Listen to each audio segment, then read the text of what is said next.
Hello, Chill Computer Guy. Today we're here in Bitwig Studio 2. We have a quick tip having to do with if you're doing melodies and the melodic elements, putting together chord progression and whatnot, you're going to be using the piano roll, which is right here.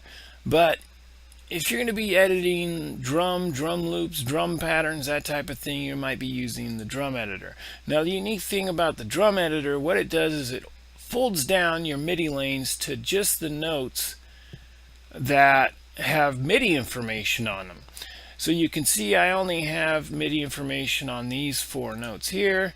You can see there's only 4 actual notes of MIDI information, and it folds it down. Now this also works with MIDI information having to do with melodies and chord progressions and whatnot. And the ability to fold the piano roll down to just the MIDI being used is a really powerful tool here in Bitwig Studio. But something that a lot of people don't realize is once this is folded down, you can right click and add note lanes to this. Now you can see I have the 4 note lanes that are already occupied by my kick, my snare, my hi-hat, and my hi-hat open. But you can add MIDI lanes. I'm going to go ahead and add a E1, an F1, and an F sharp 1. So you can see as I add them, they're highlighted orange. And then as you click away, you've now added the 3 MIDI lanes. Now you may ask yourself, why would you do this? Why would you add MIDI lanes to? Well, because what you can do is you can work on your MIDI information and then later on apply samples to the E1, the F1, the F1 sharp. For example, I'm going to go ahead and just add some MIDI information in here, just maybe something like that. And yeah, just maybe something like that. There we go. Well, so we got the 2-2, the 3-2. Actually, I'm going to go ahead and slide these down to the 4-2. So you've added some MIDI information. Let's go ahead and play this.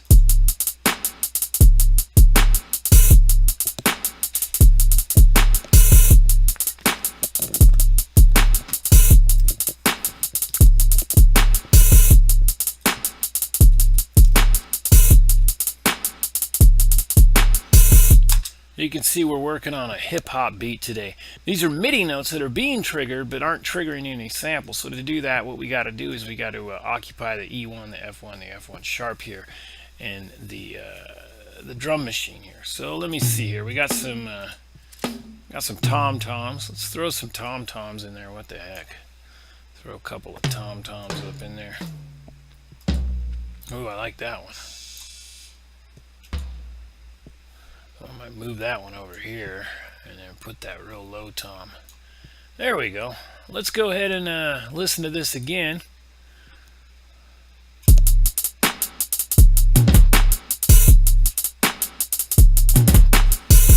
That's a little aggressive. Another nice trick here is if you just highlight just these notes and you hit scale 200%, what you're going to do is you're going to slow that down a little bit.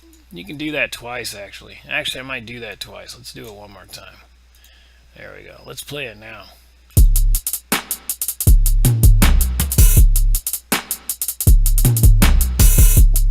Oh, that's pretty tight.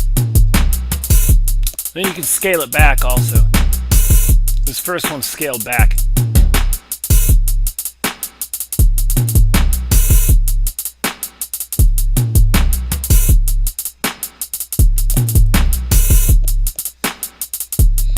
Add some more note lanes. Let's add a G1 here. Let's go to let's type in bells. Let's add another MIDI lane. Let's go ahead and put some shit in there. 1, 2, 3, 2. Then again, let's go ahead and go there. We're going to drag that bell sample into the G1 there.